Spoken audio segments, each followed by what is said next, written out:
Allah Subhanahu wa taala berfirman, wa'budullah, beribadahlah kepada Allah, ya, beribadah kepada Allah, wala tusyriku bihi syai'an. Jangan kamu sekutukan Allah dengan yang lain, mendukun atau menyembah kepada yang lain. Wabil walidaini ihsan, dan kepada dua orang tua hendaklah beramal, beradab, berbakti. Wabil qurba, dan kepada keluarga, wal yatama, dan orang anak-anak ya, yaitu wal masakin, dan kepada orang-orang yang miskin, wal jar, dan tetangga. Disebut oleh Allah di dalam Al-Quran, wal jar, dan tetangga, dzil qurba wal jaril junub. Dzil qurba itu tetangga yang dekat, tempel kanan kiri. Wa jaril junub, junub itu jauh. Jadi junub itu bukan hanya artinya, junub itu artinya dari kata-kata jauh.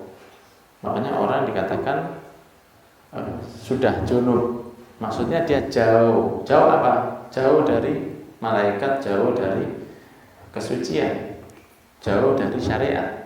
Bukan maksiat tapi.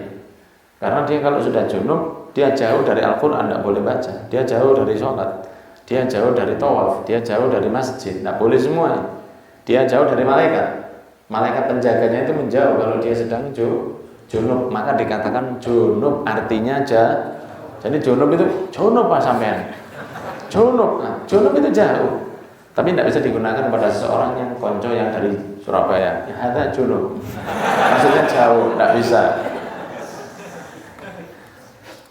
Ya, wal jaril junubi, tetangga yang agak jauh, wasahibi bil janbi, wa ibnis sabil, wa ma malakat aymanukum, dan teman yang dekat, wa ibnis sabil, orang yang sedang di perjalanan, wa ma malakat aymanukum, dan berbuat baiklah kepada hamba sahayamu. Di antaranya, ya, baiklah kepada orang tua, kepada saudara, kepada anak yatim, kepada orang miskin, kepada tetangga dekat, kepada tetangga jauh, kepada sahib yang dekat, kepada orang yang sedang perjalanan, dan kepada hamba. Satu ayat 9 orang, 9 golongan diperintahkan berbuat baik oleh Allah kepada mereka. Ini sangat istimewanya agama Islam. Detail.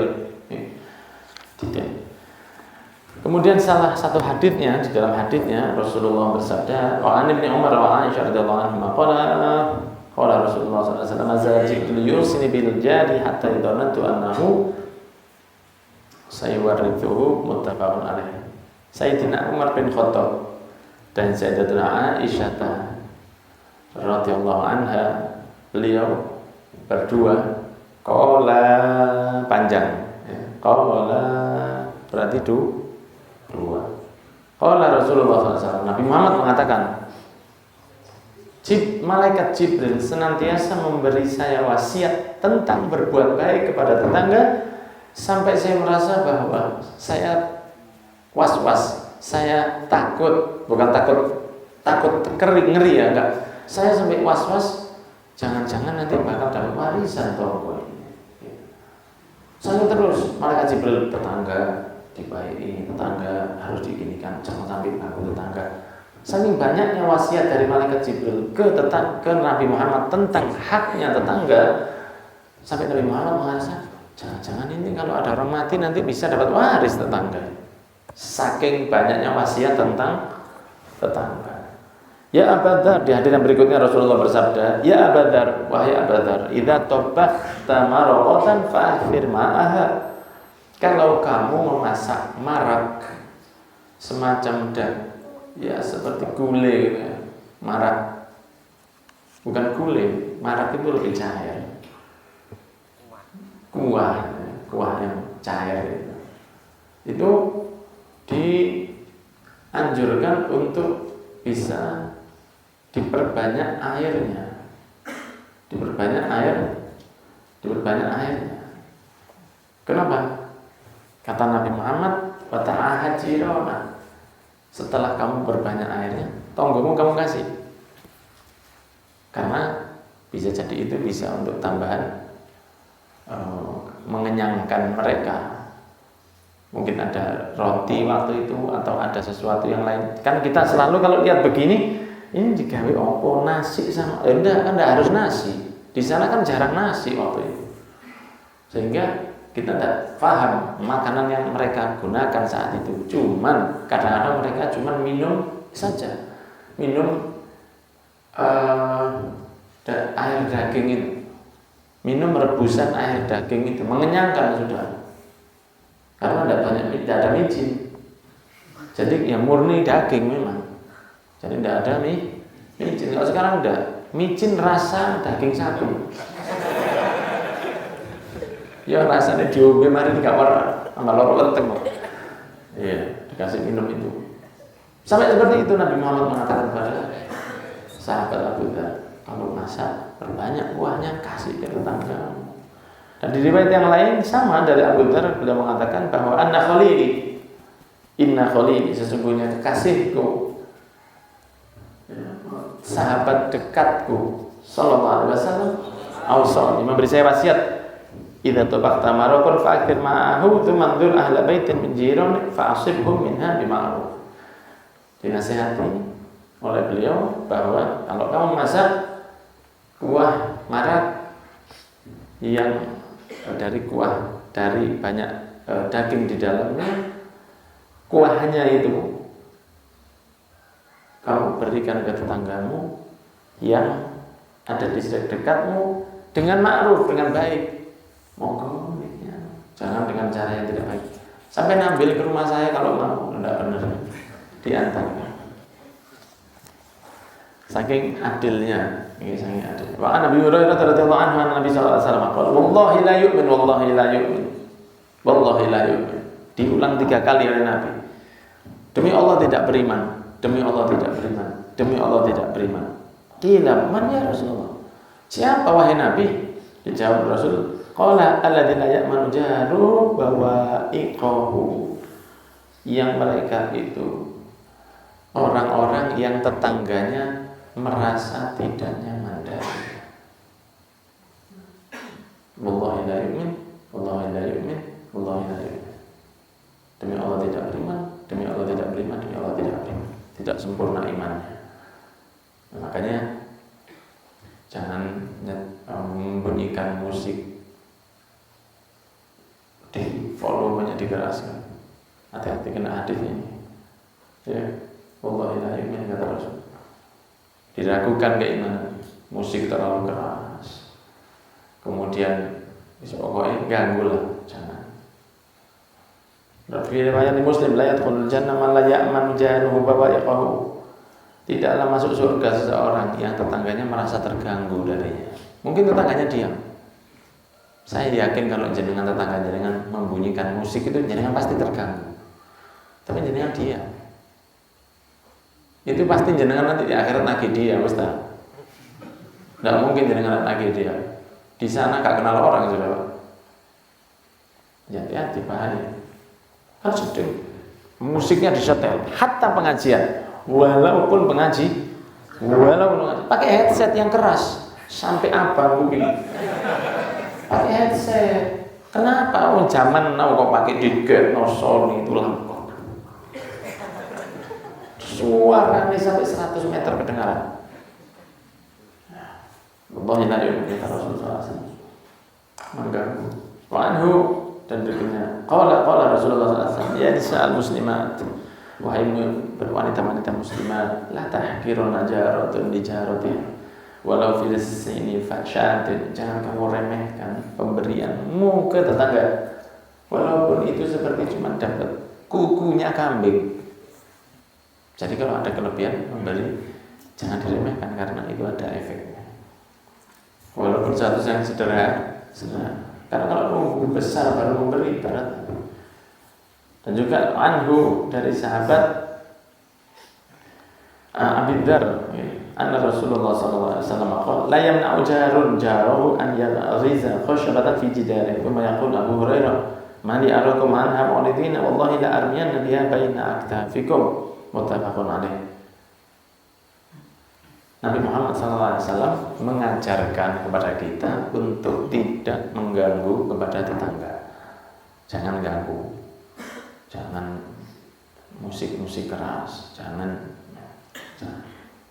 Tapi Nabi Muhammad mengajarkan juga kepada kita, ojo terlalu nemen birokrasinya ke tetangga. Seperti ini Nabi Muhammad mengatakan, jangan ditolak kalau ada layan na'ujarul jaro. Jangan ditolak kalau ada seorang tetangga yang nempelkan kayunya di temboknya. Ini temboknya, ini tembok saya. Bisa. Kemudian di belakang itu tetangga nempelkan temboknya ke tembok saya. Atau dia buat kayu ditempelkan di tembok saya. Kata Nabi, kurang lebih jangan terlalu dihitung. Tadi Nabi Muhammad memerintahkan kita jangan ganggu. Tapi nek diganggu, ojo hitung-hitungan, saking balance jadi. Jelas ya? Diajarkan jangan ganggu. Tapi diajarkan juga untuk kurang lebih, teman-teman. Jadi kita diajarkan jangan ganggu sama sekali. Tapi kalau ada orang tahu-tahu misalnya tetangga nempelkan gawangan temboknya dengan ini dibuat itu panci, pakaian dalam sebenarnya. Kata Nabi Muhammad SAW, jangan terlalu dihitung. La yamna'u jarun jaro. Ya, an yaghriza khasyabatan fi jidar. Kemudian sahabat Abu Hurairah mengatakan kepada sahabat yang agak keberatan, apa kalian kok tidak terima? Apa kalian kok kelihatannya berat dengan ini? Wallahi la armian nabi baina aktafi. Akan saya paksakan kalian untuk menerima ini, katanya sahabat Abu Hurairah. Karena kan sahabat banyak yang baru masuk Islam waktu itu. Ya. Jadi banyak yang baru kenal Islam, kaget. Coba sing baru masuk Islam, kita jangan ada dulu. Enggak apa-apa ta. Ini langsung ngerengkem tembok itu. Sehingga kata Nabi, jangan terlalu hitung-hitung, tapi kamu jangan ganggu. Dan yang keenam, man kana yu'minu billahi, Nabi Muhammad mengatakan, man kana yu'minu billahi wal yawmil akhir fala yu'dhi jaro. Siapa yang beriman kepada Allah dan hari akhir, fala yu'dhi jaro. Jangan ganggu tetangganya. Wa man kana yu'minu billahi wal yawmil akhir falyukrim dhaifahu. Barang siapa beriman kepada Allah dan hari akhir, hormati tamu. Jangan berlebihan, tapi jangan terlalu kasar. Berlebihan sampai marah, berlebihan sampai akhirnya kalau kedatangan ini, kok marah? Kalau datang ini saya harus nyiapkan makan ini. Jangan dipaksa, jangan dipaksa. Sing dikei iki karena tahu makan datang terus. Jangan. Biasa seadanya, seadanya. Wa man kana yu'minu billahi wal yawmil akhir falyukrim dhaifahu. Barang siapa orang iman kepada Allah dan hari akhir, hormati tamumu semampumu. Wa man kana yu'minu billahi wal yawmil akhir falyaqul khairan aw liyaskut. Siapa beriman kepada Allah dan hari akhir, hendaknya ngomong yang baik, atau kalau tidak bisa maka diam. Ngomong ini bukan hanya lisan saja, termasuk ketikan chat kita.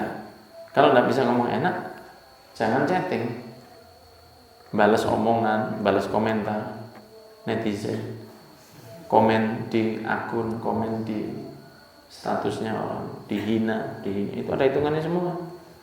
Man kana yu'minu billahi wal yawmil akhir falyaqul khairan aw liyaskut. Kalau kamu beriman pada hari akhir atau kepada Allah, maka ngomong yang baik atau diam, termasuk chatting.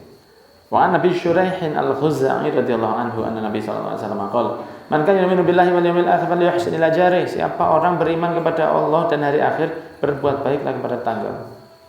Wa man kana yu'minu billahi wal yawmil akhir falyukrim dhaifahu. Siapa berbuat baik, beriman kepada Allah dan hari akhir, hendaknya dia berbuat baik kepada tetamunya. Wa man kana yu'minu billahi wal yawmil akhir falyaqul khairan aw liyaskut. Barang siapa orang beriman kepada Allah dan beriman kepada hari akhir, hendaknya dia ngomong yang enak atau diam. Nah seperti itu.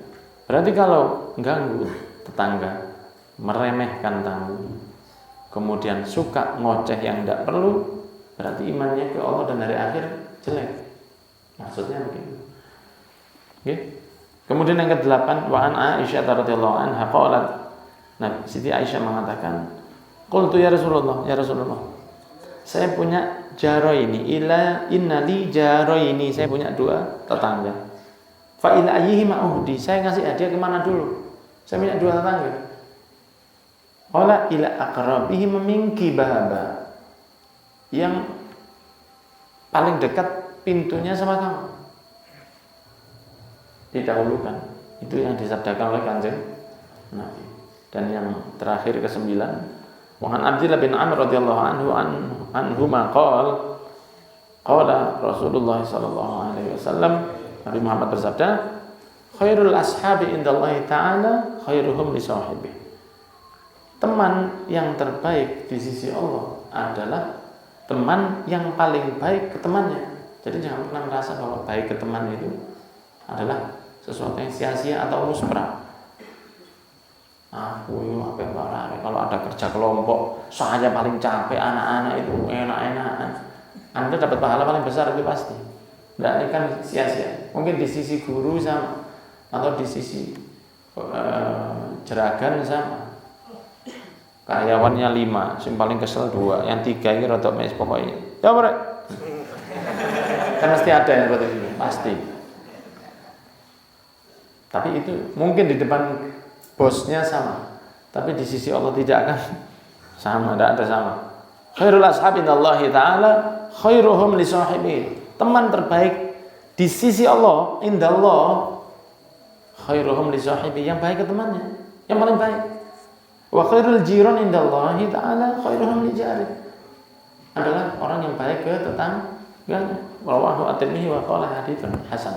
Maka semoga kita diberi hidayat untuk tidak mengganggu ke tetangga dan bisa kurang lebih dengan tetangga, dan juga mendapatkan tetangga yang baik-baik, diberikan oleh Allah keselamatan di dunia wal akhirat. Dan Rasulullah mendapatkan tetangga yang dicoba dari tetangganya juga waktu di Mekah. Setiap pagi dilempar sampah depan rumahnya, dan seperti itu. Cobaannya Nabi Muhammad juga masalah tangga juga begitu. Jadi Rasulullah pernah dicoba masalah tangga. Bahkan pernah saya sampaikan tentang seorang yang punya di rumahnya banyak tikus. Dia mau nyari solusi karena waktu itu lem tikus sama racun tikus belum diciptakan. Dia tanya ke sohibnya, gimana menghilangkan tikus? Kasih kucing. Tapi kucing sekarang nggak seneng sama tikus. Mintanya biskuit. Nah, akhirnya cari aja kucing. Kalau saya ada kucing, berarti tikus saya lari ke tetangga. Ya itu kan bukan urusan. Wah, lebih baik saya tiap hari tinggal sama tikus daripada saya mengirim tikus itu ke rumah tetangga. Karena saya tidak mau dikirimi tikus oleh tetangga, saya tidak akan mengirim tikus ini ke tetangga saya. Seperti itu. Berzina itu dosa. Lebih besar lagi berzina dengan tetangga. Selingkuh itu dosa. Lebih besar lagi dosanya selingkuh dengan tetangga. Itu saking besarnya hak tetangga. Dan dijaga. Wallahu a'lam bishawab.